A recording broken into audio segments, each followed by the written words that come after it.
Surabaya Mengaji. Yuk, dukung dakwah Surabaya Mengaji. Salurkan harta terbaik Anda untuk operasional dakwah.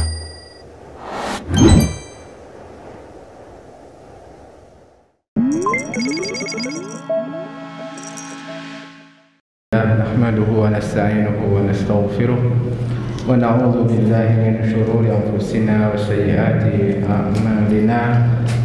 May yahdihillahu fala mudilla lahu wa may yudlil fala hadiya lahu. Asyhadu an la ilaha illallah wahdahu la syarika lahu wa asyhadu anna Muhammadan abduhu wa rasuluh. Sallallahu wasallama ala nabiyyina Muhammad wa ala alihi wa ashabihi wa man tabi'ahum bi ihsanin ila yaumiddin, amma ba'd. Ikhwani fillah rahimani wa rahimakumullah. Malam ini saya kembali menggantikan Ustaz Fadlan Hamzah karena beliau sedang safar ke Lombok pada daurah bersama Syekh Ibrahim Ar-Ruhaili. Tayyib, pada kesempatan ini kita akan melanjutkan pelajaran kita tentang prinsip iman yang keempat atau rukun iman yang keempat, iman kepada para rasul. Pembahasan berikutnya tentang dalail an-nubuwah. Dalail an-nubuwah.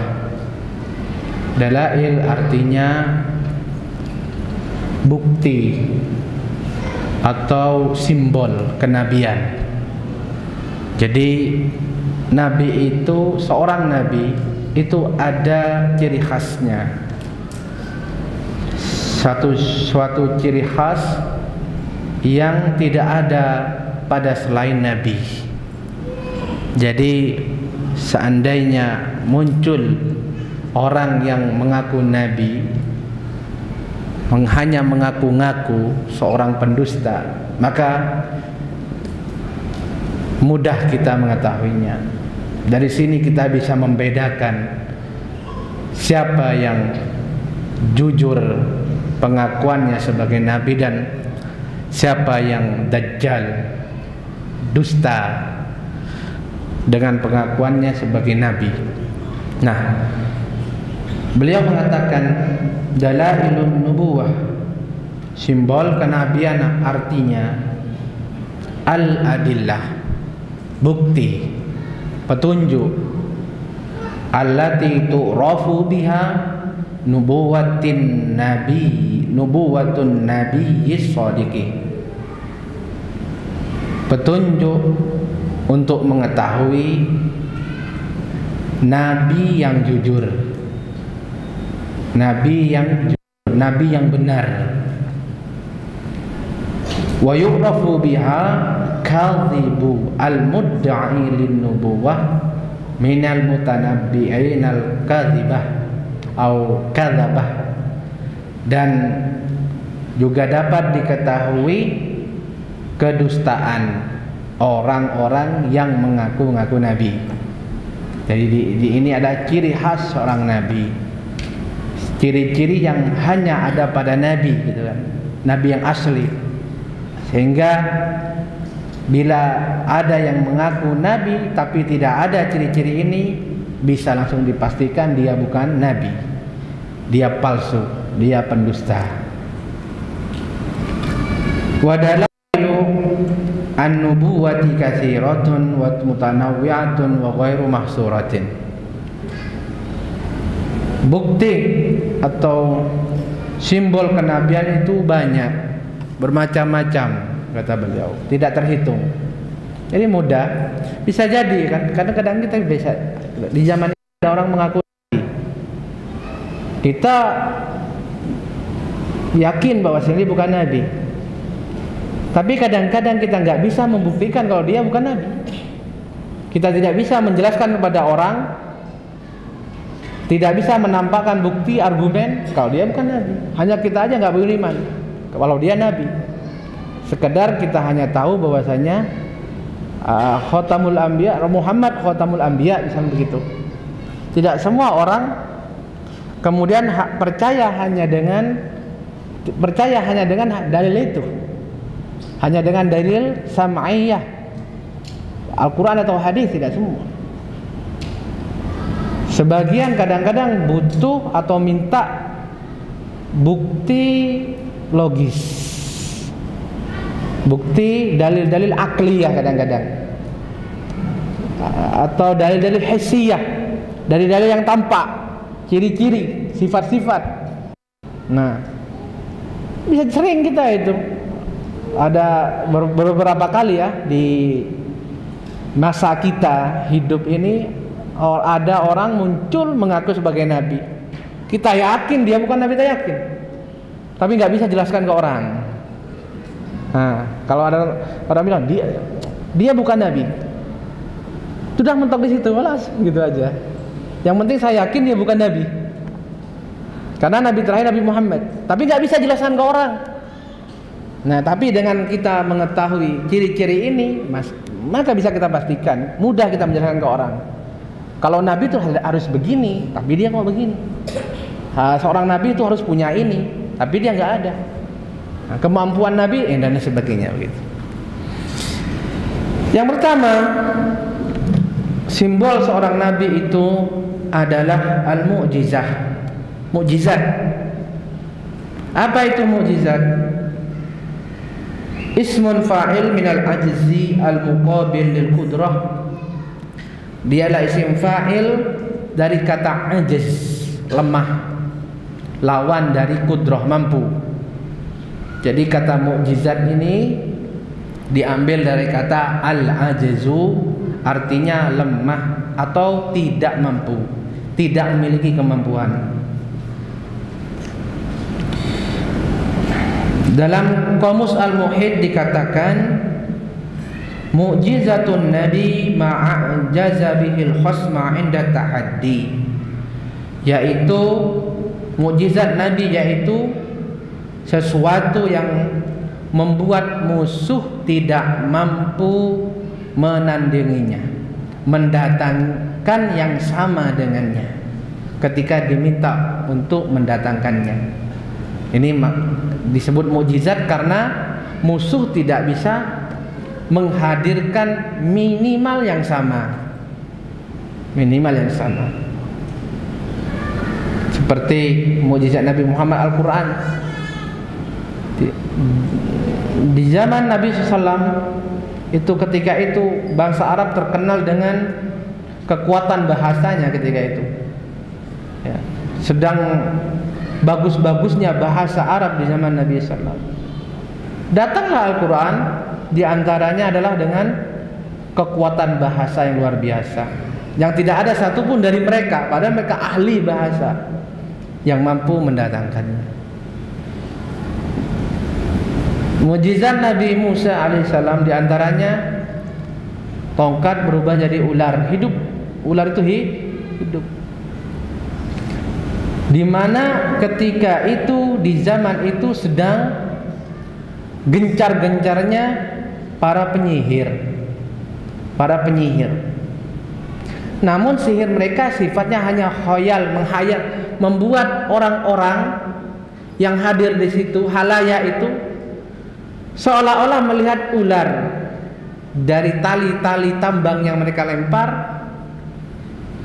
Dibuatlah orang-orang yang hadir di situ seolah-olah melihat ular, padahal tetap tambang. Tapi beda dengan tongkatnya Nabi Musa. Tongkatnya Nabi Musa ini benar-benar tongkat berubah jadi ular. Karena ular tersebut bergerak, berjalan dan memakan ular-ular milik penyihir tersebut. Sementara penyihir itu diam aja di tempat gitu. Karena hanya khayal. Pada hakikatnya nggak berubah itu. Tapi punya mukjizatnya Nabi Musa, tongkat benar-benar berubah jadi ular beneran. Dan tidak ada satupun dari penyihir yang sanggup menandinginya. Ini mukjizat. Jadi secara bahasa mukjizat itu sekali lagi dari kata ajiz, lemah. Ajaz, melemahkan, artinya membuat orang tidak mampu. menandinginya. Adapun kata mukjizat, makna mukjizat secara istilah, amrun khariqun lil adati, dia adalah sesuatu yang di luar kebiasaan. Yujrihillahu ala yadi man yakhdaru li nubuwatihi, Allah Ta'ala berikan di tangan orang yang Allah pilih sebagai nabi, jadi khusus untuk nabi. Liyadulla ala siddiqi wa sihhati risalatihi, sebagai bukti kebenarannya sebagai nabi dan kebenarannya sebagai rasul. Jadi mukjizat itu di sini ada beberapa poin. Yang pertama, dia ada sesuatu yang luar biasa, di luar kebiasaan, kebiasaan orang, luar biasa. Yang kedua, mukjizat ini Allah Ta'ala berikan kepada utusannya, nabi dan rasulnya. Ya. Yang ketiga, mukjizat ini tujuannya adalah untuk menguatkan kebenarannya sebagai nabi. Itu tujuannya. Jadi tujuan mukjizat itu untuk sebagai bukti kalau orang ini adalah benar-benar dipilih oleh Allah sebagai utusannya. Sebagai bukti untuk membuat orang-orang yang di sana mengatakan bahwasannya kekuatan ini tidak mungkin dihadirkan oleh orang ini, tidak mungkin dihadirkan sendiri oleh manusia ini pasti dari Allah Subhanahu wa taala. Jadi luar biasa di luar kemampuan manusia, yang tidak bisa didatangkan oleh manusia biasa, sebagai bukti bahwasannya orang ini memang adalah Nabi SAW. Tapi begitulah sunnatullah, tetap aja ada yang beriman, ada yang tidak beriman, dan yang tidak beriman lebih banyak, lebih banyak. Maka memang hidayah itu di tangan Allah Azza wa Jalla. Hidayah itu di tangan Allah Subhanahu wa ta'ala. Nasallallahu ta'ala ats-tsabat 'ala hidayah. Wa mu'jizatur rasulu alaihi salatu wassalam katsiratun. Mukjizat para rasul itu banyak. Di antaranya an-naqatul lati utiha salih hujjatan ala qaumihi. Di antaranya adalah onta betina yang diberikan kepada Nabi Saleh sebagai bukti kepada kaumnya. Wa qalbul asa hayatan ayatan li Musa alaihissalam. Di antaranya juga adalah tongkat berubah menjadi ular. Tongkat berubah jadi ular sebagai bukti mukjizatnya Nabi Musa. Dan juga ihyaul mauta ayatan li Musa, mampu menghidupkan orang-orang yang sudah mati, itu mukjizatnya Nabi Isa alaihissalam. Dan diantaranya adalah mukjizatnya Nabi kita Muhammad sallallahu alaihi wasallam. Wahya katsiratun, mukjizat Nabi aja banyak kata beliau. A'dhamuhal Qur'anul Karim, dan yang paling agung dari mukjizat Nabi sallallahu adalah Al-Qur'anul Karim. Al-Qur'anul Karim, dan ini mukjizat yang paling agung di antara semua mukjizat para nabi. Di antara mukjizat ini Al-Qur'an. Alhamdulillah ada di hadapan kita. Menjadi salah satu nikmat terbesar buat umat ini, buat kita. Alhamdulillah. Tinggal bagaimana kita mengambilnya, istifadah darinya, mengambil manfaat darinya. Ini luar biasa. Dan Allah berjanji menjamin mukjizatnya kekal sampai hari kiamat. Ini luar biasa. Tidak ada mukjizat yang kekal. Semua mukjizat itu habis dengan wafatnya Nabi yang bersangkutan. Tapi Al-Quran, mukjizat Nabi Muhammad SAW kekal sampai hari kiamat, menjadi petunjuk, menjadi petunjuk keselamatan bagi umat manusia dunia dan di akhirat. Di sini yang luar biasa di sini. Di sisi Al-Qur'an ini sebagai petunjuk. Ini sebagai petunjuk. Nah, bagaimana satu undang-undang, ya kita katakan dalam tanda kutip undang-undang atau peraturan yang dibuat berapa abad nih sudah nih sampai sekarang? 14 masuk ke abad 15 nih sudah nih, ya kan? Berapa ratus tahun, berapa 1500 tahun yang lalu lah kurang lebih. Itu undang-undang dibikin. Ya, tapi sampai sekarang masih cocok. Ya, cocok masih. Cocok. Dan Al-Qur'an sesuai, memang cocok untuk setiap tempat sepanjang zaman sampai hari kiamat. Tidak ada yang namanya peraturan itu kalau buatan manusia pasti berubah-ubah. Atau berubah-ubah. Ya kan? Ganti menteri, ganti undang-undang. Nah, kita rasakan tuh. Apalagi yang sibuk, yang berkecimpung di dunia pendidikan, aduh, ngikuti peraturannya pemerintah, ganti menteri, ganti lagi, bahkan belum ganti, revisi lagi,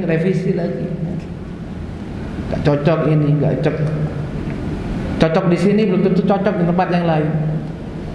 Tapi Al-Quran, subhanallah, cocok dimanapun, cocok kapanpun sampai hari kiamat.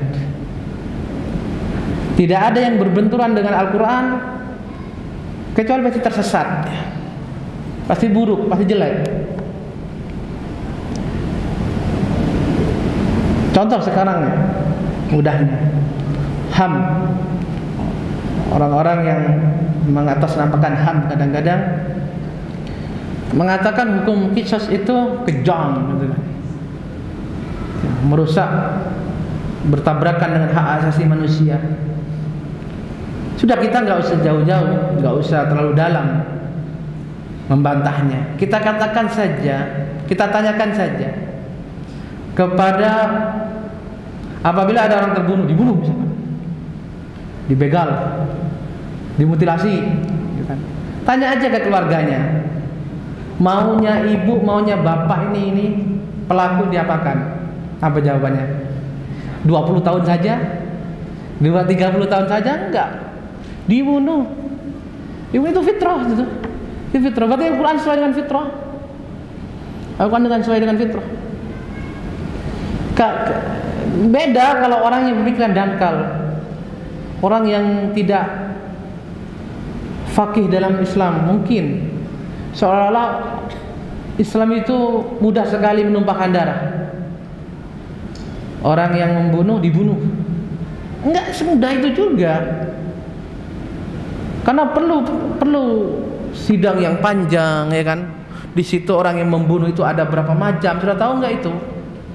Ya kan? Ada yang membunuh dengan sengaja, ada yang membunuh tidak sengaja.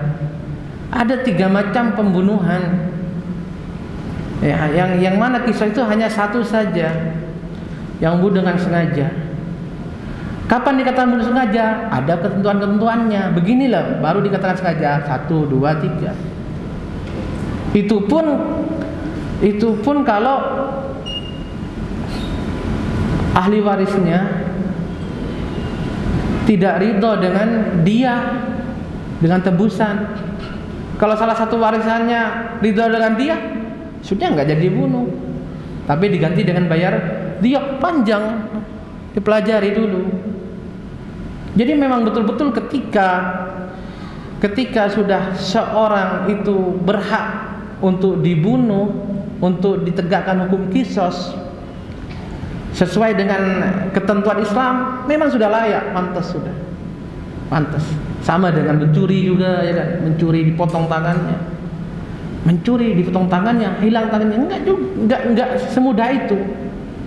Yang memotong juga enggak asal semua orang, ya kan? Ada orang mencuri ketangkep potong tangan, enggak juga. Harus pemimpin, ya kan? Itu ada ketentuan-ketentuannya, begini. Mencuri dikatakan mencuri kalau mencurinya begini gitu kan. Kalau hanya mungkin mengandung syubhat, mengandung apa? Oh, itu enggak dipotong. Tapi hukumnya takzir. Jadi luas, enggak semudah itu. Itu orang-orang yang sebenarnya enggak mendahulukan akal, belum mendalami Islam. Mendalami Islam. Maka dari itu ikhwan fillah, kami mengajak kita semua untuk ayo, ya kan, tafaqquh fid din, ya, digali, mari kita gali agama kita ini. Nikmat yang paling besar yang Allah berikan kepada kita ya Islam ini, mari kita gali, kita pelajari terus, kita pahami. Itu buku-buku ulama, subhanallah, buku-buku ulama banyak, dan alhamdulillah tidak sedikit juga sudah diterjemahkan. Maka nggak ada alasan untuk kita tidak meninggalkan belajar dibaca itu, baca. Fikih sudah selesai nggak? Paling nggak satu buku fikih sudah selesai antum itu dari awal sampai akhir. Yang ringan aja, yang mencakup semuanya. Yang pendek-pendek. Al-Wajiz sudah belum? Ya kan? Paling nggak Al-Wajiz sampai selesai itu dibaca. Anak belum lancar bahasa Arab, terjemahannya ada. Paling enggak kita tahu bahwasanya fikih itu mencakup banyak bab, sampai masalah muamalah, sampai masalah jinayat. Apa jinayat misalnya? Kriminalitas, hukum hudud, luas ya, seperti ini. Luas. Sebelum kita mempelajari perbedaan pendapat ulama, paling enggak kita sudah punya dasar. Atau fikih sunnah, fikih al-muyassar itu lebih pendek juga itu. Harus baca, terjemahannya juga sudah ada. Nah, kita lanjutkan. Wa dalailun nubuwah laisat mahsuratan fil mu'jizah. Simbol kenabian tidak terbatas hanya pada mukjizat. Untuk mengetahui ini benar-benar nabi, bukan hanya dilihat ada mukjizatnya, enggak. Bukan. Bal hiya katsiratun mutanawwi'atun. Tetapi banyak, kata beliau, bermacam-macam. Di antaranya ikhbaruhum al-umama bima sayakun min intisarihim wa khudlani a'daihim wa baqaul aqibati lahum. Di antaranya adalah mereka mengabarkan kepada umatnya tentang kemenangan yang akan mereka raih dan kekalahan bagi musuh mereka dan kekekalan bagi mereka, jadi kekekalan bagi umat ini yang mengikutinya. Fawaqa'a, lalu berita ini benar-benar terjadi. Jadi dia kabarkan ke umatnya, kita akan menang, musuh kita akan kalah. Kadang-kadang ketika disampaikan itu gak masuk akal. Kalau mereka masih segelintir, 3 orang 4 orang musuhnya segudang. Ketika bicara itu gak masuk akal. Sebagaimana Islam, ya kan? Islam. Bagaimana ketika baru datang, dakwahnya sembunyi-sembunyi. Nah, di rumah sahabat Al-Arqam sembunyi. Ya, ketika itu ya kayak mustahil mengalahkan kaum Quraisy yang sangat kuat seperti itu. Tapi nggak sampai 20 tahun ya. Cuma beberapa tahun saja setelah itu Rasulullah dan para sahabatnya berhasil menaklukkan kota Mekah. Hanya butuh berapa tahun berarti? 20 tahunan lah ya. Takluk kota Mekah. Kebalik 180 derajat kebalik. Kata beliau, "Fawaqa kama ahbaru wa lam yatakhallah minhu syai'un." Dan terjadi seperti yang mereka kabarkan dan tidak ada sedikit pun yang menyelisihinya, yang salah. Jadi berita mereka benar.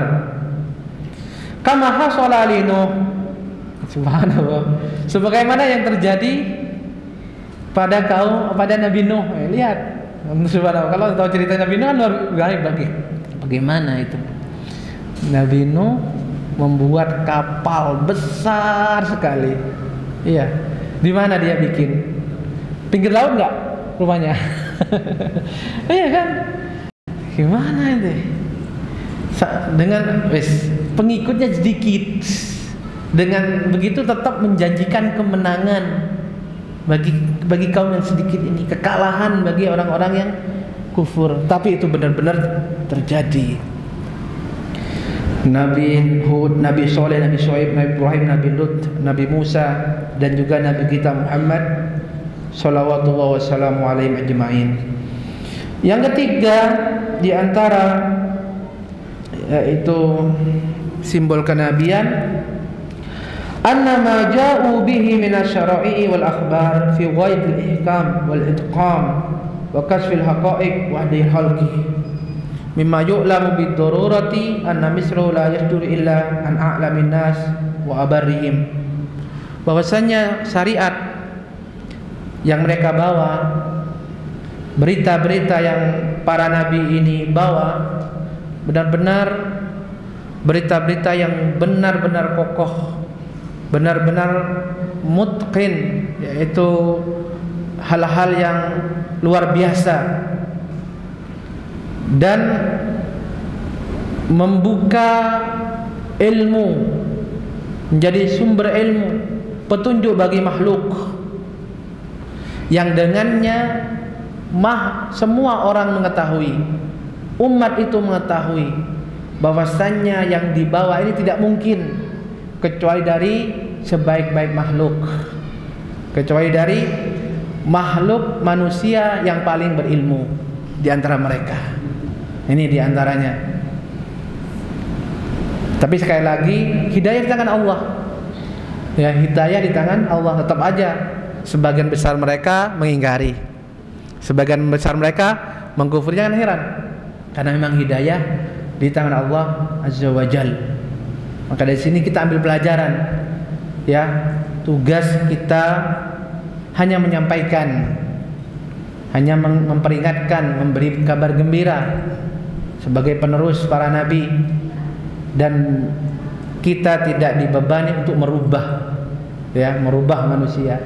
Kita tidak dibebani untuk memberikan petunjuk hidayah, bukan. Hidayah di tangan Allah Azza wa Jalla. Tugas kita mengajar, tugas kita menyampaikan dengan cara yang baik, dengan lemah lembut, bil hikmah wal mau'izatil hasanah wa mujadalah wa jadilhum billati hiya ahsan.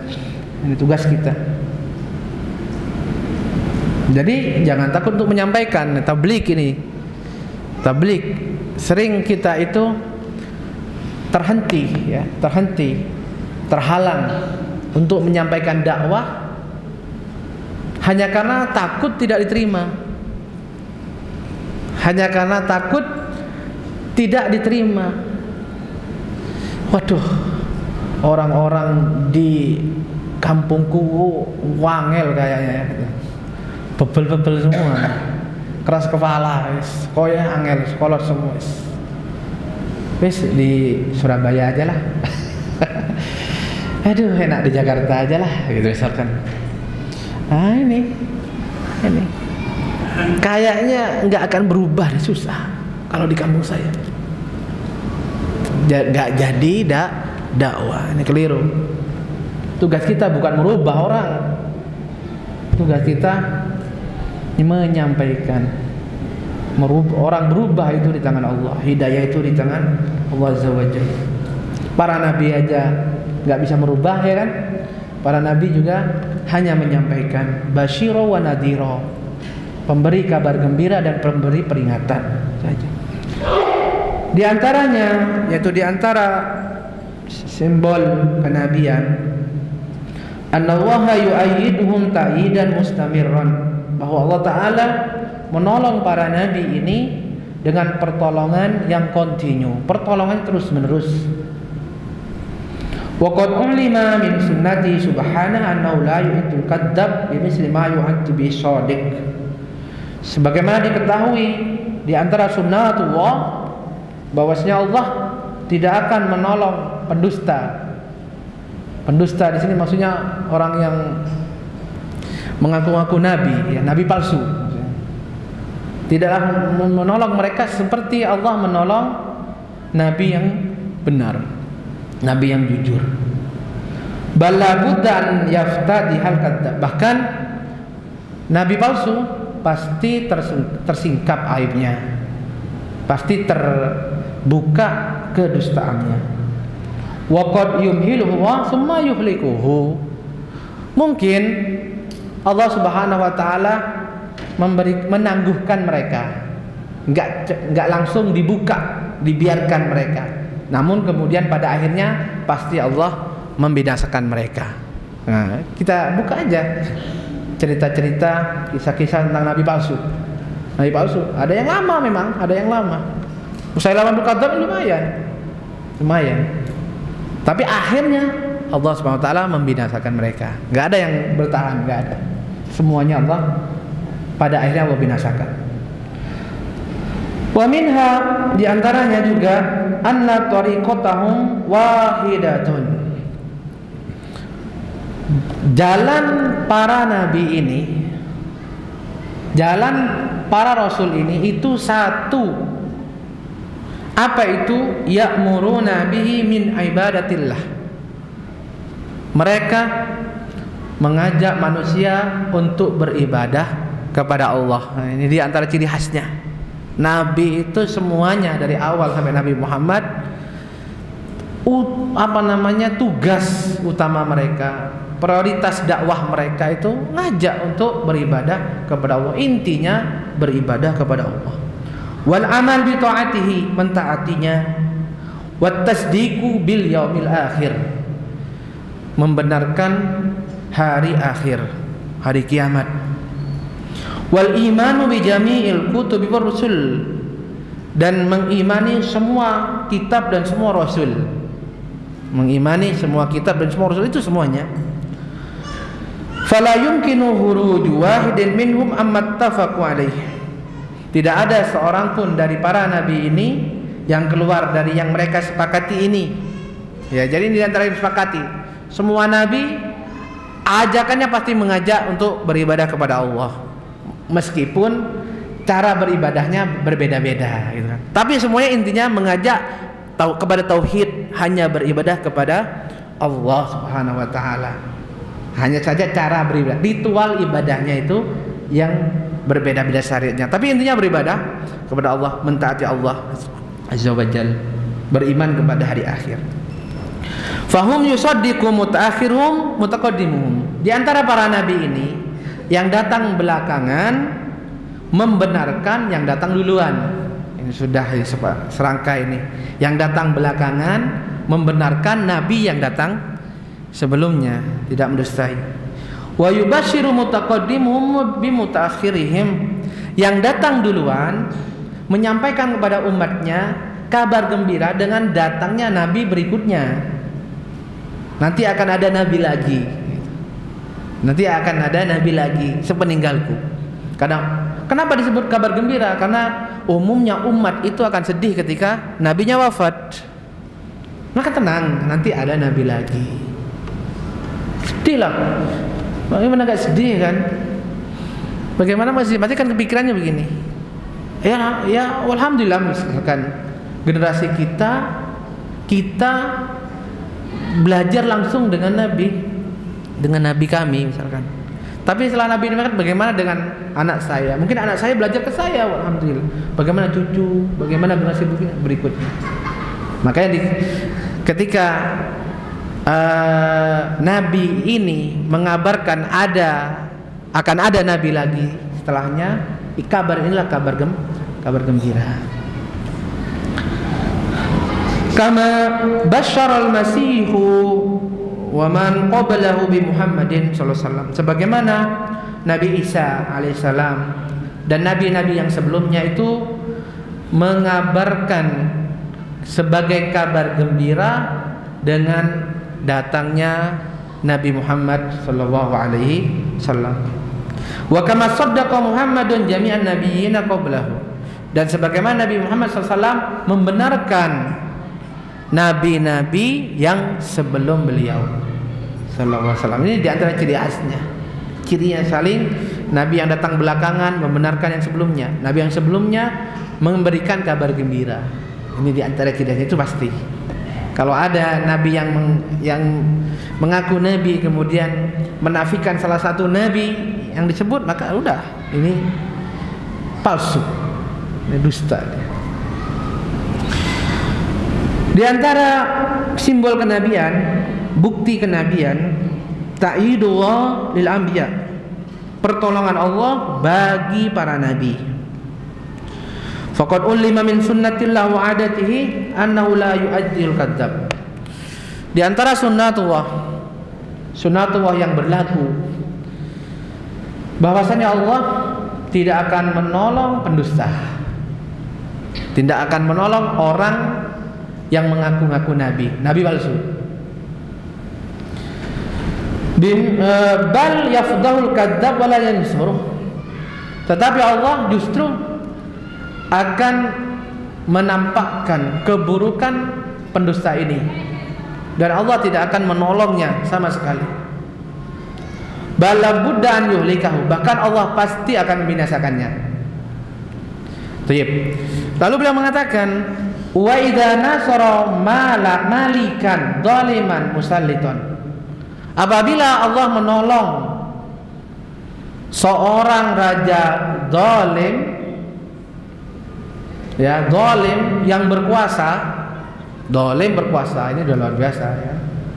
Zalim berkuasa. Nah, orang zalim tapi nggak berkuasa, ya zalim ke siapa? Tapi zalim berkuasa menyebar kezalimannya. Kita dapat ini, kita jumpai dalam riwayat atau kisah orang-orang terdahulu, bagaimana raja zalim ini hidup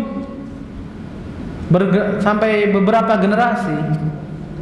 Nah, tapi ini raja, bukan nabi katanya. Adapun nabi pasti dibinasakan, pasti binasa. Kalau raja mungkin raja sampai bergenerasi-generasi, ini raja sampai mati gitu kan. Dia zalim, berkuasa zalim, mati, diwariskan sampai mati lagi gitu kan. Enggak mau binasakan. Jadi enggak dibinasakan sampai turun temurun. Tapi ini raja. Makanya beliau ingin menjelaskan beda antara orang yang mengaku nabi sama raja. Adapun yang mengaku nabi pasti binasa. Pasti binasa. Pasti Allah Ta'ala tampakkan kedustaannya dan Allah binasakan. Kalau raja mungkin, raja zalim mungkin, tapi perhatikan, apabila Allah menolong seorang raja yang zalim, yang berkuasa, fahuwa lam yadda'in nubuwah wa lam yukadzib alaihi, maka pasti dia adalah seorang raja yang tidak mengaku nabi dan tidak mendustai nabi. Maksudnya di sini dia tidak mengaku-ngaku sebagai nabi, tidak pula dia itu mendustakan seorang nabi yang benar-benar nabi. Nah, perhatikan ini pasti. Kalau Allah Ta'ala membiarkan seorang raja misalkan, padahal raja ini zalim, dibiarkan oleh Allah Subhanahu wa Ta'ala, pasti dia seorang raja yang tidak mengaku nabi, tidak mengaku-ngaku sebagai nabi, atau raja yang tidak mengingkari, mendustakan seorang nabi yang hidup di zamannya. Nah, perhatikan satu. Balwa, tetapi dia ini adalah zalimun, seorang yang zalim. Sallallahu ala zalimin mislihi, yang Allah jadikan dia berkuasa kepada orang zalim yang semisalnya.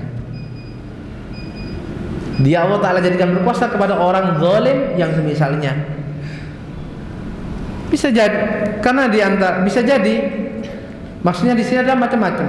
Di antara maknanya adalah dia zalim kepada rakyatnya karena rakyatnya zalim. Karena rakyatnya zalim kepada dirinya sendiri, tidak beribadah kepada Allah, tidak taat kepada Allah. Maka Allah hukum dia. Di antara hukumannya adalah raja yang zalim. Raja yang zalim. Nah, di sini maka Allah Ta'ala biarkan ini. Ini raja zalim yang berkuasa ini Allah Ta'ala biarkan hidup ini. Untuk apa? Mendolimi orang-orang yang zalim.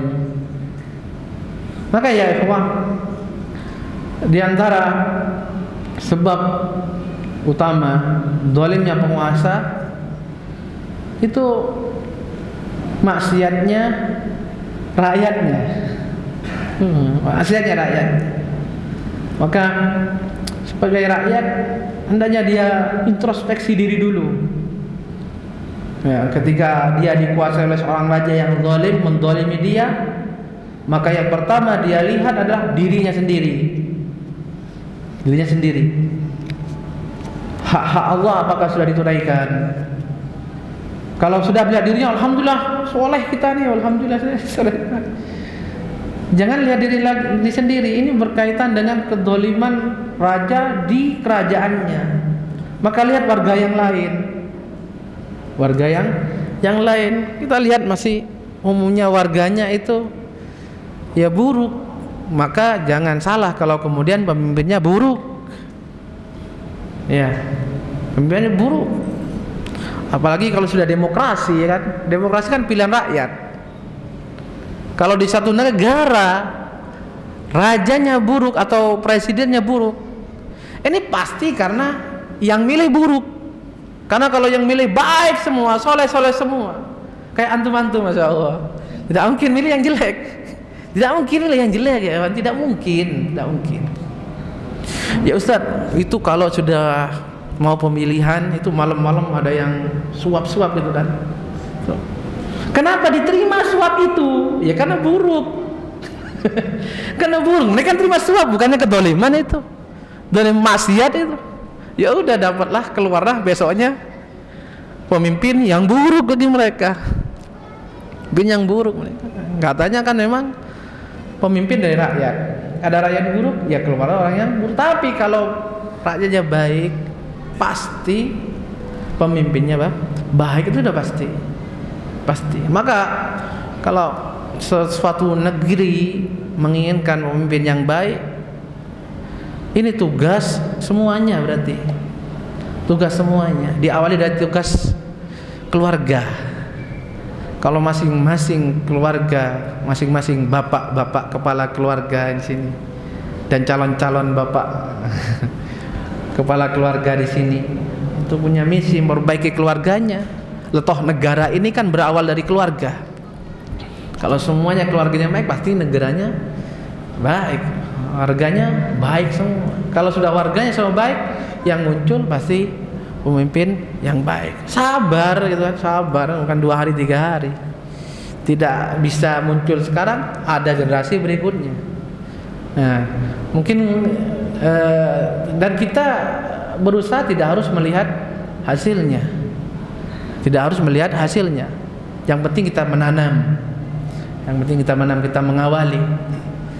Tapi alhamdulillah ya, di beberapa tahun terakhir ini kita melihat